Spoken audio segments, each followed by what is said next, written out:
자, 오늘은 드디어 그동안 차곡차곡 구매해서 모았던 드래곤볼 컴퓨터 부품이 이렇게 다 모여서 태어나서 처음으로 첫 번째 AMD 컴퓨터 조립을 진행해보려고 합니다. 그냥 조립만 하면 그러니까 컴알못도 쉽게 조립이 가능하도록 AMD 조립 가이드를 만들어봤습니다. 사실 첫 조립인데 일부 부품이 난이도가 조금 있어서 서툴어도 이해해 주시고요. 그럼 일단 제가 준비한 컴퓨터 부품 한번 볼까요? 컴퓨터 사양은 최고 사양이 아닌 가성비 세팅으로 준비를 해봤고요. 물론 일부 부품의 경우 감성을 위해서 가성비가 아닌 부품으로 준비를 했으니까 이 부분은 감안해서 봐주시면 될 듯 합니다. 먼저 기본적으로 제가 어로스 브랜드를 굉장히 좋아합니다. 이유는 뭐 다들 아시죠? 그 어로스만의 멋, 화려함. 그래서 최대한 어로스 브랜드로 맞춰서 구매를 했고요. CPU, 수냉 쿨러, 램, 메인보드가 어로스 브랜드입니다. 나중에 그래픽카드랑 M.2 SSD도 어로스로 변경할 예정이고요. 일단 파워는 나중에 업그레이드를 고려해서 넉넉하게 700W로 했고, 이건 뭐 구성품은 별거 없으니까 넘어가고, CPU 수냉 쿨러는 어로스의 첫 수냉 쿨러입니다. 예전에 제가 이 부품은 영상으로 소개한 적 있었는데요. 자세한 내용은 상단 카드를 확인해 주시고 LCD 디스플레이에 이미지를 넣을 수 있는 정말 멋진 수냉 쿨러입니다. 그리고 램은 풀병을 하기 위해서 RGB 조명만 나오는 일명 뻥램 2개가 같이 포함된 어로스 램을 하려고 했지만 잘못 주문해서 그냥 8기가 램 2개만 장착하게 되었습니다. 그리고 가성비를 컨셉으로 했기 때문에 가성비 메인보드로 가장 유명한 B450 메인보드로 보고 있었는데, 이번에 새롭게 어로스에서 때마침 새로운 M8X 메인보드가 출시했더라고요. 메인보드는 B450M 어로스 엘리트인데 그래서 이걸로 진행을 했습니다. 메인보드를 자세히 보니까 사실 이쪽은 전문가는 아니다 보니까 이 부분은 이해를 해주시고, 일단 전원부는 4+3 페이지고 방열판이 더 커지고 두꺼워졌다고 합니다. 게다가 동급 메인보드 중에서 유일하게 최대 120GB의 램을 지원을 하고 있고, USB 포트도 3.1 젠 1 4개, 3.1 젠 2 2개, 입전용 2개가 탑재가 되었는데 이 정도면 꽤 많이 탑재된 것 같아요.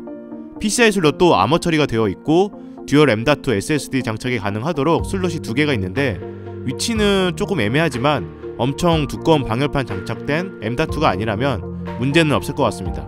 제가 CPU를 딱 가성비로 가장 많이 사용하고 있는 AMD Ryzen 5 3600으로 골랐는데 지금 이 메인보드에 딱 적합해 보이고, 그래서 10만원대 AMD 보급형 메인보드로는 현재 이게 가장 사실 좋아 보여서 이걸로 했습니다.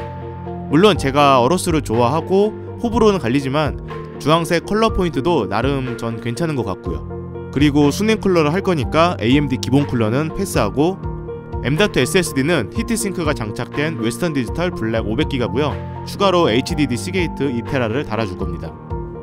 자, 이제 마지막 케이스와 쿨링팬인데요. 케이스는 리안리 PC011 다이나믹 레이저 에디션입니다. 사실상 케이스 가격만 20만원이라서 가장 가성비가 아니긴 하죠. 케이스를 자세히 보면 앞에 이렇게 레이저 로고가 있고 다양하게 RGB 조명이 나올 거고 당연히 레이저 시냅스 연동이 되고요. 이 부분은 마지막에 보여드리도록 하겠습니다.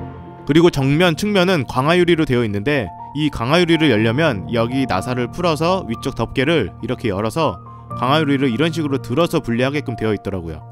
그리고 이 케이스는 독특하게 반대쪽에 파워를 장착하게끔 되어 있습니다. 자석식 탈부착 먼지 필터도 상단에 1개, 측면에 2개, 하단에 1개가 있고요.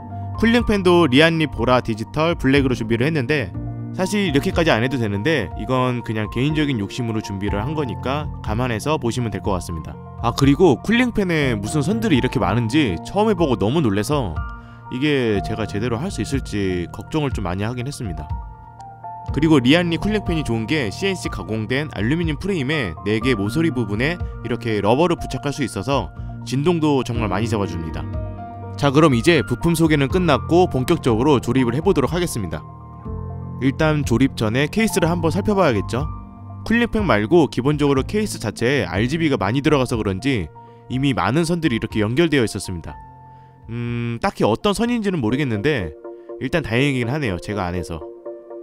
그리고 이쪽에 전원 버튼과 USB 포트 2개랑 이어폰 마이크 잭이 있고 맨 아래에 USB-C 타입 포트가 있습니다.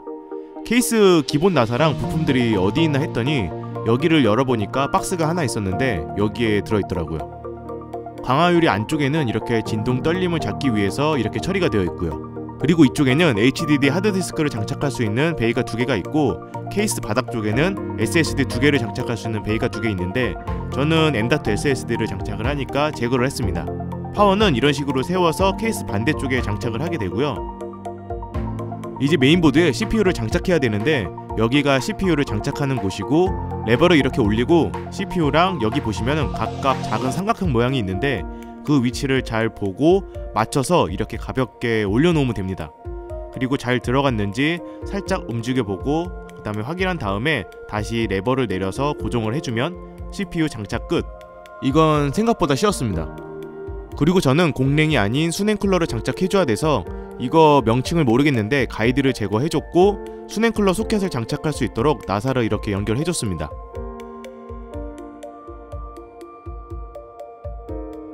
라디에이터 쿨러를 장착해주고 수냉쿨러에 장착된 인텔 소켓을 제거하고 이렇게 AMD 소켓을 장착해주면 되는데 톱니처럼 쉽게 돌려서 빼고 장착하게끔 되어 있더라고요.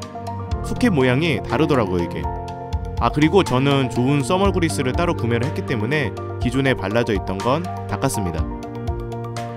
그리고 이제 램을 조립할 텐데 램은 메인보드에 따라서 슬롯이 2개인 경우도 있고 4개인 경우도 있습니다. 4개인 경우에는 보통 듀얼 채널을 사용하게 될 텐데 그냥 아무데나 2개를 장착한다고 듀얼 채널 인식하는 게 아니고 보통 색상으로 구분이 되어 있거나 메인보드 쪽에 이렇게 넘버가 적혀 있습니다. 색상으로 구분이 되어 있으면 같은 색상에 각각 꽂아주면 되고 넘버가 적혀 있으면 1, 2, 3, 4 순서대로 꽂아주면 됩니다. 그리고 램 장착은 램 슬롯을 자세히 보면 이렇게 밀어서 장착하면 되는데 이게 한쪽만 밀어서 장착하는 보드도 있고 양쪽 다 밀어서 장착하는 보드도 있습니다. 이 부분을 확인해 주시고요. 저는 양쪽을 다 미는 형태입니다. 그리고 램을 보면 이렇게 파인 곳이 있는데 여기랑 메인보드 쪽 램 슬롯이랑 모양을 잘 맞춰서 올려놓은 다음에 그냥 위에서 꾹 누르면 장착이 됩니다. 그럼 램 장착도 완료. 이제 M.2 SSD를 장착할 텐데 보통 일반적인 SSD 경우에는 SATA 케이블을 통해서 연결하게 되지만 M.2 SSD는 이렇게 메인보드에 직접 연결하게 됩니다. 그래서 나사를 돌려서 일단 제거를 해주고 이쪽에 이렇게 꽂은 다음에 살짝 눌러주면서 다시 나사로 조이면 이것도 장착 완료. 다음은 써멀 컴파운드를 발라줘야 하는데 검색해보니까 이것도 좋은 게 있더라고요. 이게 많은 분들이 추천하는 제품인데 이거 하나 사면 엄청 오래 쓴다고 하더라고요. 그리고 점성도 점성이지만 열 전도율을 더 높일 수 있어서 미세하지만 냉각 효율도 더 좋아진다고 하고요. 일단 주사기 형태라서 보관도 너무 쉽습니다. 이 정도 짜봤는데 이 정도면 적당하겠죠. 펴 바르는 사람도 있고 그냥 짜서 하는 사람도 있던데 저는 초보니까 그냥 짜서 바로 장착을 했습니다. 그리고 움직이지 않도록 위를 살짝 눌러주고 수냉쿨러 블록 고정을 위해서 나사를 이렇게 각각 조여주면 됩니다. 자, 드디어 메인보드를 이제 본체에 연결해줍니다. 그리고 IO 실드를 여기에 장착을 해주고 본격적으로 메인보드에 케이블을 연결하기 위해서 본체 가림막을 제거를 해줍니다. 그리고 수냉쿨러 라디에이터를 상단에 이렇게 달아주고 여기까지는 그렇게 어렵지 않게 조립을 했습니다. 문제는 여기서부터 이제 발생을 했는데 이쪽에 리안리 쿨링팬을 3개 달아주고 이제 이걸 서로 연결하고 메인보드에 연결시켜줘야 되는데 케이블이 이렇게 너무 많아서 이 부분이 가장 어려웠습니다. 분배기를 통해서 연결을 하다 보니까 서로서로 맞물려서 연결을 시켜줘야 하더라고요. 즉 각 팬마다 케이블이 이렇게 2개씩 있는데 1개씩 이런 식으로 여기 분배기에 연결을 시켜주고 이렇게 메인보드에 연결된 반대쪽을 보면 3개가 케이블로 나눠져 있는데 팬 하나하나 각각 여기에 연결을 시켜주면 됩니다. 아무튼 겨우겨우 모양대로 이런 식으로 연결을 시켜줬습니다.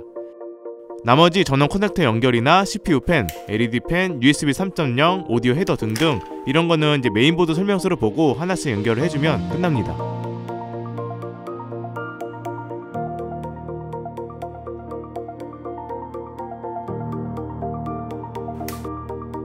그리고 HDD 하드디스크를 베이에 연결시켜주고 이쪽에 밀어넣고 저는 케이블과 SATA 케이블을 이렇게 연결해줍니다.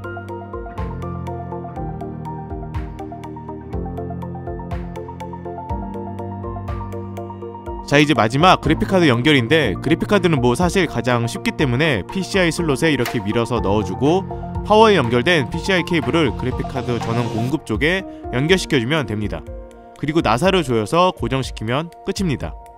사실 원래 라이저 케이블을 구매해서 세로로 하려고 했는데 제가 못하는 건지 리안리 라이저 케이블은 바닥 쪽에 이렇게 연결이 돼야 돼서 추가로 구매한 리안리 쿨링팬 3개를 바닥에 장착이 안 되더라고요. 그래서 다시 그냥 가로로 했습니다. 어차피 그래픽카드 RGB도 없어서 이건 나중에 변경을 해볼게요. 자, 이제 컴퓨터 조립의 가장 마지막 단계, 선정리입니다. 선정리는 뭐 정말 깔끔하게 할 수도 있는데 어차피 그래픽카드도 어로스 브랜드로 변경을 해줘야 하고 메인보드랑 CPU도 가성비 셋이라서 나중에 업그레이드를 고려해서 또 다시 제거를 해야 되니까 대충 보기 좋게만 했습니다. 그래도 리아니 케이스가 좋은게 이렇게 가림막이 있어서 이걸 딱 연결을 하니까 지저분한 선이 안 보이고 완전 깔끔해 보이더라고요. 이제 본체 강화 유리도 다시 끼우고 비닐까지 벗기면 진짜 정말 끝. 퇴근하고 제가 한 2-3시간씩 공부를 하면서 계속 조립을 하고 반복하면서 거의 3일 만에 완성을 한 것 같고요. 딱 아쉬운 게 있다면 돈이 부족해서 3열이 아닌 2열 라디에이터 수냉 쿨러를 장착했다는 점, 그리고 그래픽카드도 세로가 아니고 가로로 장착을 했고 그래픽카드에 아무런 RGB가 없다는 점이 오게 티 같아요. 어서 다른 걸로 교체를 하고 싶고요. 암튼 지금까지 긴 영상 봐주셔서 정말 감사드리고요. 첫 조립 컨텐츠라 다소 부족했지만 더 공부해서 다음에 좀 더 쉽고 자세히 가이드 영상을 만들어 보도록 하겠습니다. 감사합니다.